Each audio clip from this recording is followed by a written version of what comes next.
चलने छौड़ी का कोलत के झरना। अरे एह लगी छौड़ा रे प्यार तू करना। अरे एह लगी हमरा से प्यार तू करना।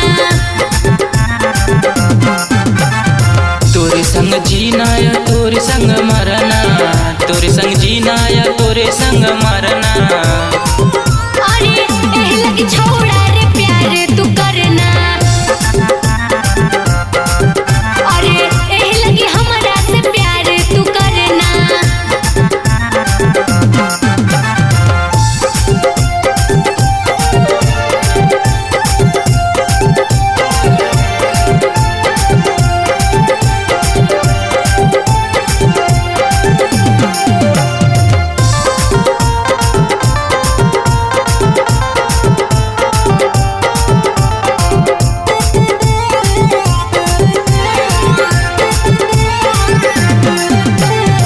तोरे संग हकौगे सदिया रचाना।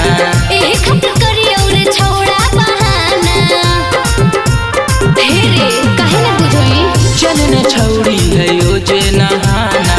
प्यार में छौड़ा तू हो गेनी दीवाना। तोरे संग जीना या तोरे संग मरना, तोरे संग जीना या तोरे संग मरना। अरे एह लगी हमरा से प्यार तू करना।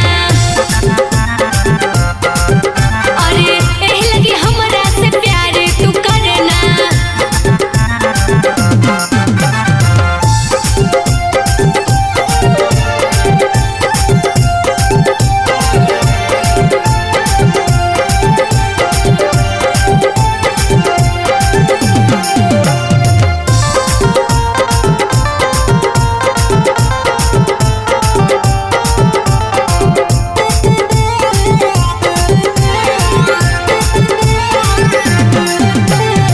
ककोलत के झरना में आ जैतौ माजा, खिलतौ जवनिया के हो जैतौ ताजा।